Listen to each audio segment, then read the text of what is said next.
Hello and welcome to another video where we're going to give an introduction on Pain Gaming. So, Pain, one of the more recognizable orgs in Brazil, joining LTA South. Been around since the beginning in 2012. Massive fan base. Just went to Worlds this past October. Hell, just a month ago.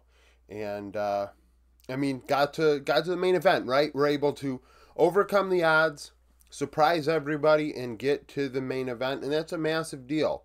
It was a big deal. I made a video on it after Pain started having some success. It really gives us an opportunity for 2025 to be quite exciting in the Americas region when North and South end up playing each other. That South has proven that they are very competitive in general relative to North. So let's look at Pain, though, if you haven't been a CB Lull fan or really pay attention to who they've had the last couple of years. Regular season, 188 and 120. Really rough estimates in the beginning of minor region LOE sports.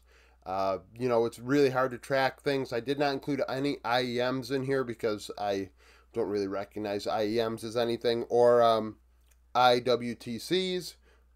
Those international wildcard tournaments, I don't include those either. So, when early on in league, when everyone would go meet up at a gaming store and play, and those are actually like tracked in some places and not in others. So we simply went with, what tournaments determined who went to Worlds, right? So 188 and 120, 61% win rate. Playoffs, 84 and 72. And then internationally, 9 and 15. So not too bad, 38% win rate. In this past season, we saw them do quite well. A big chunk of those 9 wins occurred in 2024. In terms of who's played the most games with Pain, Weiser, 208 in top lane. Jinkido in mid, 208 as well. Karoka, the most with 299 career games with Pain. BRTT, 159. And then Damage with 94. So the support role, a constant revolving door with Pain Gaming. When you look at their history, no one's really played a ton of games in that role with the team. So that's something that was odd when I found it, because you look and you say, hell, they've played what? What do we have here? 308. Over 450 games total as an organization, and nobody has played support for more than 94, which is something. In terms of win rate, Robo, 62% when he played with Pain. Now, I tried to use guys that played at least like 20, 30 games at minimum with the team. I was not going to include guys like Daoud, who only played 13 games, etc. So Robo 62, Karoka 61, Jinkido 61, BRTT 60, and actually Pro Delta had a 64% win rate with Pain in CB Lull. Now also I did not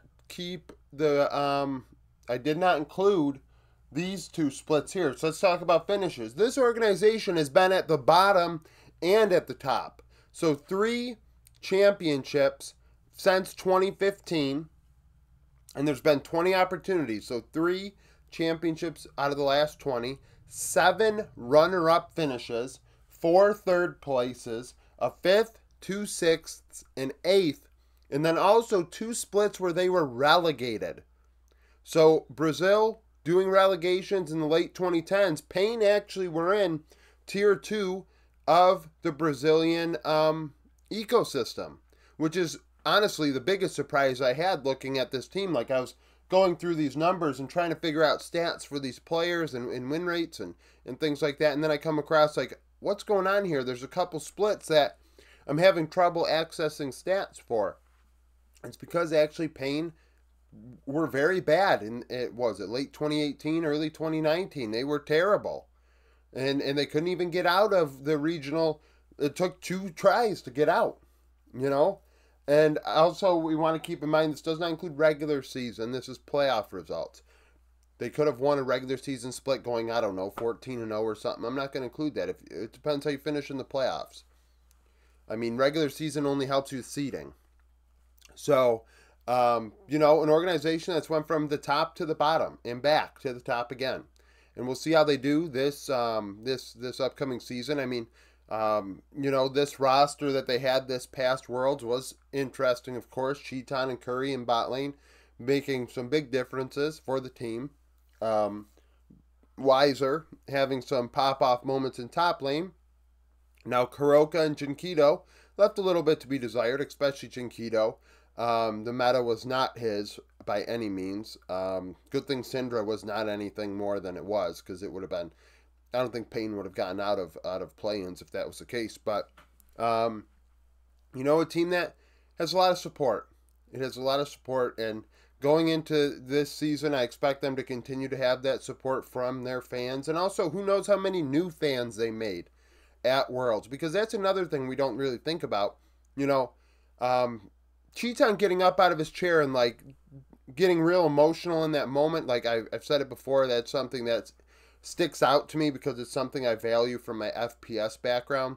So when I think of seeing that and seeing some emotion and seeing some personality in that way out of a player, it's somebody I want to get behind and support, because I'm like, this person really gives a shit.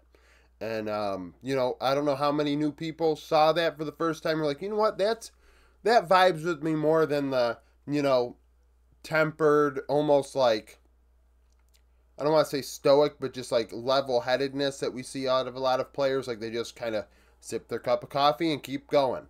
And there's value to that as well. But, you know, you saw how much it meant to the Brazilian players at that time to be able to get out of play-ins and get to group stage and play against the best of the best, especially for the first time in their careers like that. It was huge. And an organization like Payne doing it is also very important. You know, and like I said, an organization that's been there since the beginning, has went to the bottom and gotten back to the top. So we'll see how they do this year. Thank you for watching. If you like the video, like it. Subscribe to the channel for daily League of Legends content. Follow me on Twitter, join the Discord, become a YouTube supporter, and hope to see you again tomorrow.